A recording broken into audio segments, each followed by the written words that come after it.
Ron Harrison had just celebrated his 52nd birthday. The deputy headmaster at Wallington remembers Ron with affection. He worked extremely hard for the school. It was his whole life. He lived and breathed Wallington boys. And I think he worked too hard, and finally it ruined his health, and he was forced to seek early retirement in March 1990. It was evident that he'd done an extremely good job since his arrival at the school, and was very well respected by boys and staff and parents alike. He was a very popular headmaster and a charismatic figure, able to hold the attention of boys and parents and staff. I think his one regret at being a headmaster was that he would have to give up classroom teaching, because right until the end, this remained his first real love. It was no coincidence that the church he attended was St. Paul's at Deptford, where he was able to help the underprivileged youngsters. And I, John, saw the holy city, New Jerusalem, coming down from God out of heaven. He was a deeply religious man. It wasn't all dogma and theory with him. He practiced what he preached. And I heard a great voice out of heaven saying, "Behold, the tabernacle In of fact, God is Ron Harrison had read the lesson that Sunday morning. dwell with them."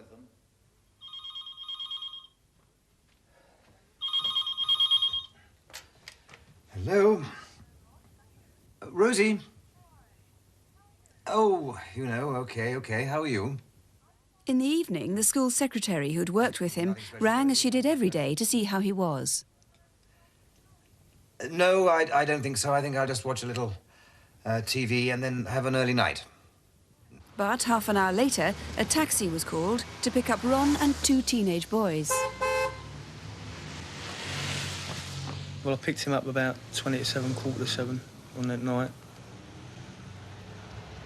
The two boys were about 17, 18 years of age, Cockney accents, a little bit leery, a little bit full of themselves. Oh, God, where is he? What a nonce. Come on, will you? Ron Harrison came out afterwards. He was very drunk. Barclays in Woolwich. I want you to wait for me and bring me back. All right.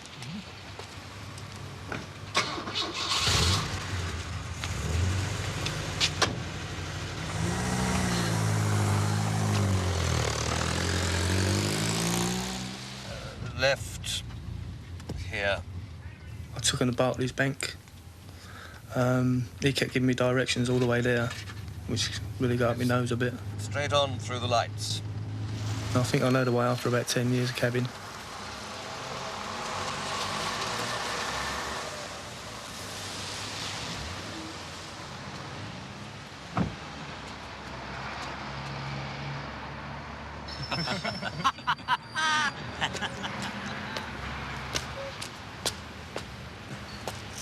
Well, what's he been on?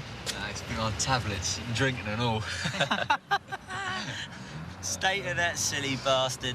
I did feel that the two boys had seen Ron Harrison before.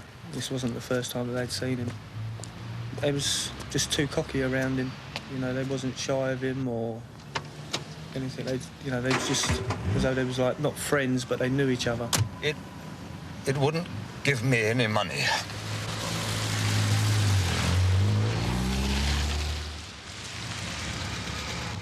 He paid me £5. Fare was £4. He gave me a £1 tip. It's very unusual. The driver dropped all three passengers back at Ron's house. Dinner this way. Yes, I When a think so. friend What called about, 45 minutes later, Friday? Ron sounded sober. Good. This seems to have been the last time any of his 7:30, friends yes. spoke to him. It was about 11:30 when the next-door neighbour remembers his baby woke up. As I was going up the stairs and got to the landing at the top, I noticed there was a bit of noise coming from next door. There were sort of bumping noises that more or less sounded like heavy footfalls.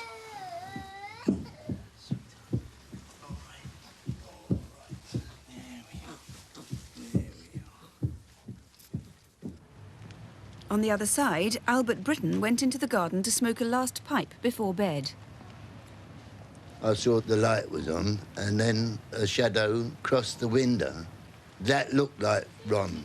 And a few seconds afterwards, another shadow crossed behind it. So I don't know who anybody else could be there. Whatever had happened that Monday night, the following morning, someone was seen in the house wearing a rugby shirt. And Ron Harrison didn't own a rugby shirt.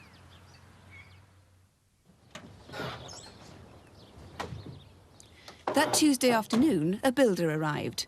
Ron had asked him to do some decorating.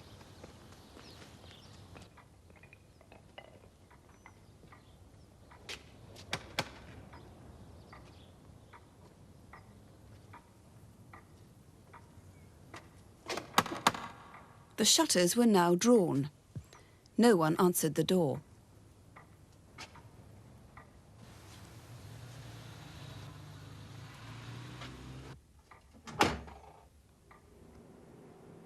Yet at about 5 o'clock, the shutters were open again, and somebody was watching television in the dark. Was it Ron or someone else? Mr. Harrison? Mr. Harrison? On Wednesday morning, Margaret Parker arrived to clean the house.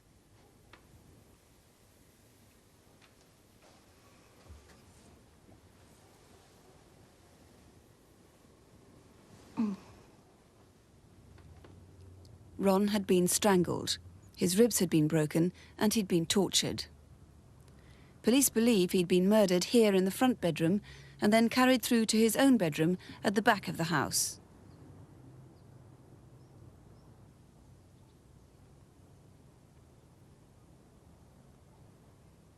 The words Ron had read in St. Paul's Church the previous Sunday now seem sadly prophetic. And there shall be no more death, neither sorrow nor crying, neither shall there be any more pain, for the former things are passed away.